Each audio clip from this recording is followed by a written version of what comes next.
day, the owner brought some people to see the railway. He showed them everything. They traveled in trains, looked at stations, bridges, and coaches. Yes, they would say thoughtfully, we'll take this, or no, we won't take that, and made notes in their books. Peter Sam whispered to Sir Handel, men came and did that on our old line. And then, said Sir Handel, soon afterwards it was sold, finished Peter Sam mournfully.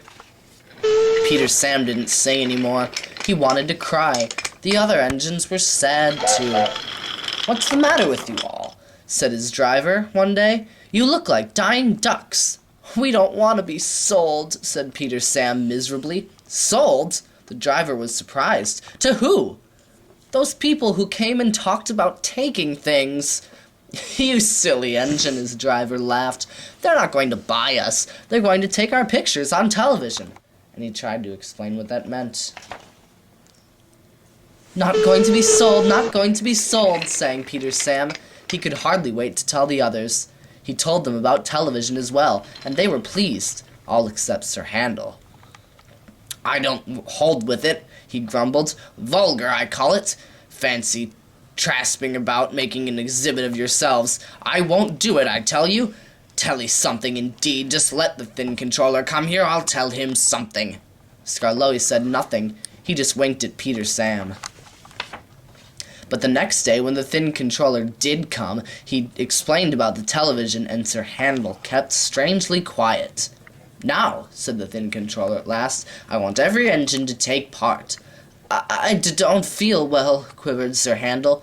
You poor engine, said the thin controller gravely. You can stay in the shed. Sir Handel smiled broadly. And your driver and fireman will take you to pieces. That will make a very interesting picture. Just what we need. Sir Handel's feelings were beyond words. That's that, said the thin controller. Now, Skarloey, will you take Agnes, Ruth, Lucy, Jemima, and Beatrice? Yes, please, sir. I was hoping you'd let me have them. Duncan shall have a goods train, while Rusty and Mr. Hugh show them how to mend our line. Please, sir. What about me, sir? Asked Peter Sam anxiously. The thin controller smiled. You, Peter Sam, shall pull our special television train. Oh, sir, bubbled Peter Sam ecstatically. The television men built towers for cameras beside the line. They put cameras on a flat car, too, and filled Gertrude with wires and instruments. Some cars were coupled behind and carried aerial generators. Everyone practiced till they knew just what they had to do. At last the time came, and the announcer gave the signal. We're on the air! We're on the air! Puffed Peter Sam as he rolled with the heavy train to the shops where Sir Handel was being mended. He did not enjoy their visit. We're on the air! We're on the air! Chanted Peter Sam as he trundled over the bridge near the middle station. Beep, beep! He whistled to Duncan. We're coming!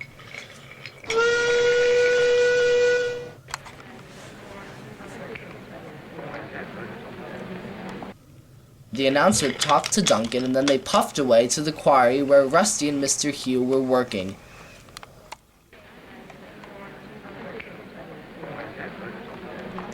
Soon they had to go. Peter Sam whistled and Rusty tooted in reply. They clattered through the station near the waterfall, and at last rolled into the top station.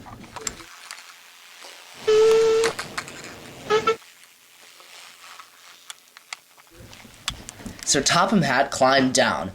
We've arranged this television, he said, to let everyone know about our little old engine. We're proud of him.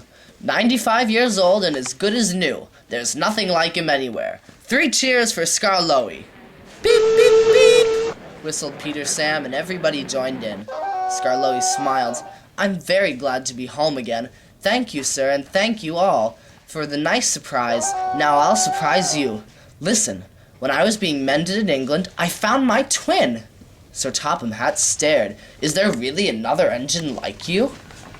Yes, sir, chuckled Skarloey. There is another engine. He came to be mended, too. He's called Talion. When the workmen saw us together, they laughed and called us little old twins. Talion told me about his railway. It's a lovely one at Tow in Wales.